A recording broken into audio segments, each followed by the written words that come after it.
ત્યારે આમ પ્રભુના દર્શન કર્યા,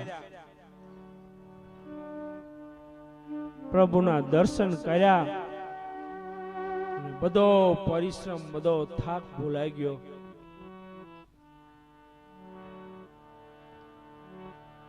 સુબેલ પર્વત ઉપર બધા બેઠા.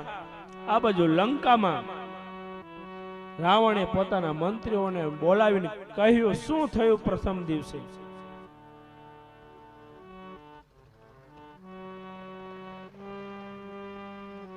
મંત્રીઓ કહેવા લાગ્યા કે આજના ભયંકર યુદ્ધમાં મંગલદાસ સાહેબને પરસેવો વળી ગયો તો.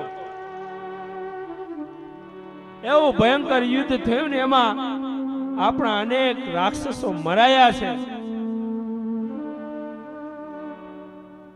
અતિકાય, નરભક્ષ, આવા જે મહાન મહાન આપણા યોદ્ધા હતા